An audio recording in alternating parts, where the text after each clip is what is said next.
Hello, and thank you for tuning in to this week's episode of Bite-Sized Cybercrime, the podcast where we discuss cybercrimes and cybersecurity news.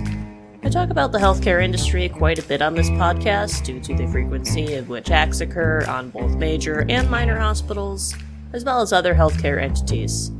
This time, we won't actually be talking about a specific hack, but rather a different case, one of fraud. Many organizations seek out security certifications for a number of reasons. Many of those reasons are related to compliance. I do quite a bit of research into different software vendors and certifications, and audit reports are one of my favorite things to find because I can read through those reports and know which specific benchmarks are being met, and whether that is sufficient for my organization to adopt the technology. The federal government, of course, also looks for this. Government contractors need to meet certain security standards to provide services to the government, as otherwise it could be a major public security risk.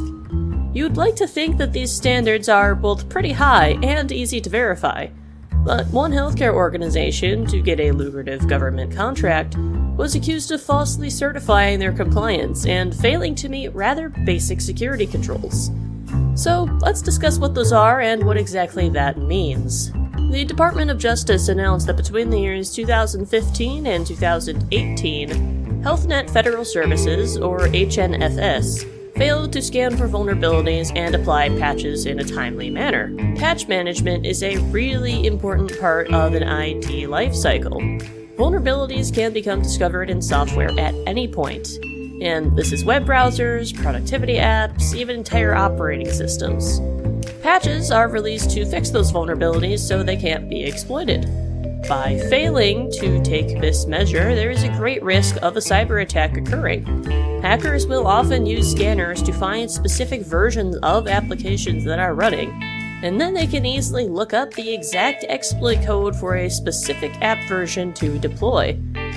This is surprisingly easy to do with tools like Metasploit and ExploitDB, and of course in your own custom payloads if you're a really skilled advanced persistent threat.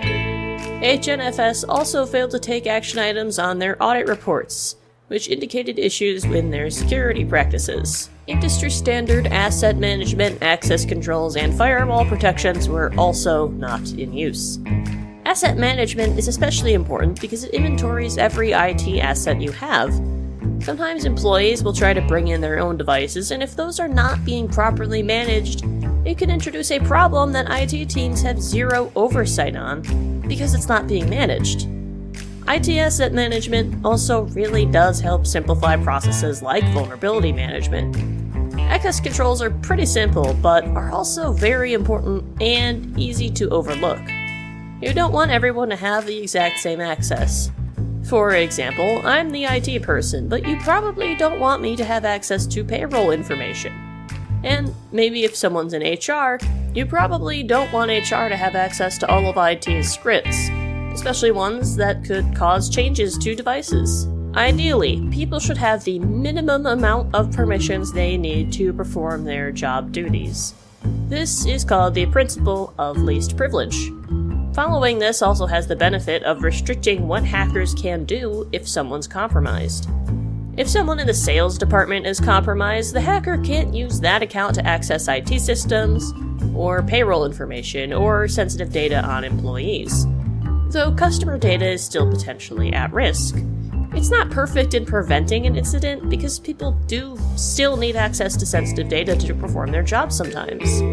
But it really helps contain it as much as possible. Firewalls are devices or software that sit on the border between the internal network and the internet.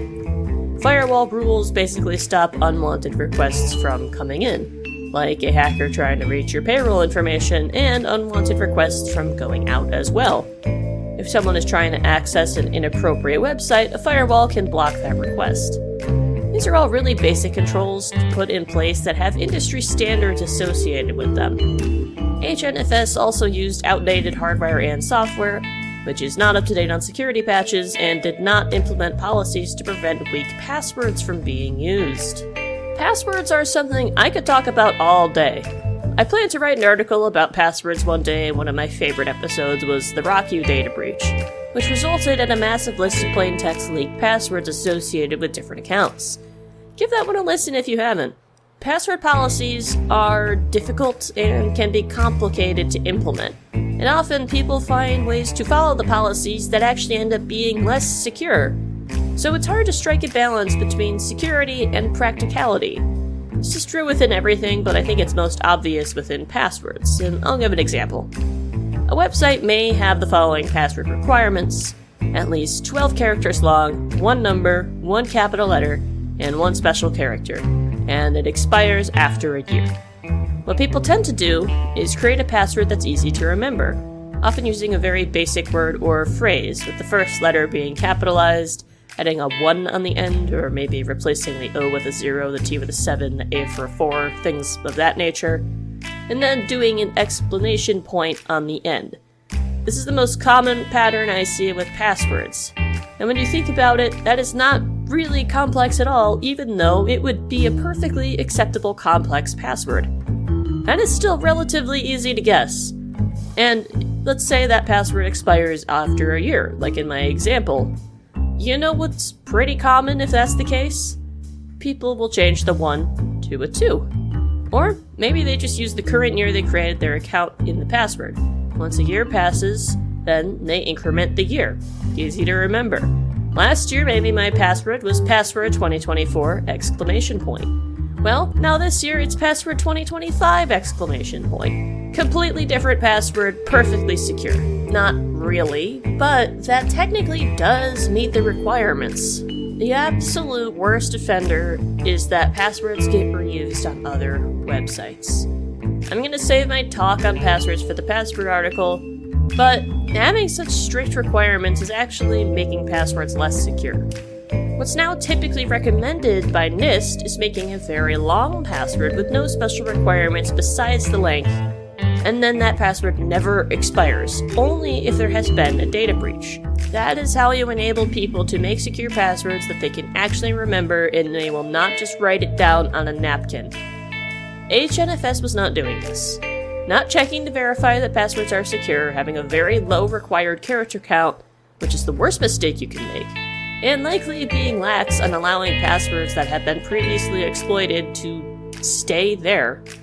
Password policies are hard, but at the same time, they're pretty simple if you understand the behavior of people. Realistically, most companies are not technically compliant with NIST's latest password policies, and still rely on complexity rather than length.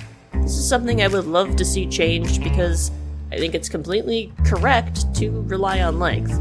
And I would also like to see more companies scan against existing password databases. If you're scanning against data breaches that have happened, you can catch passwords that have been exploited in the wild, and those are going to be the ones most likely used against you. Anyways, HNFS falsely attested to being compliant on 3 separate documented cases to the US government, and have denied the allegations that these security flaws exist.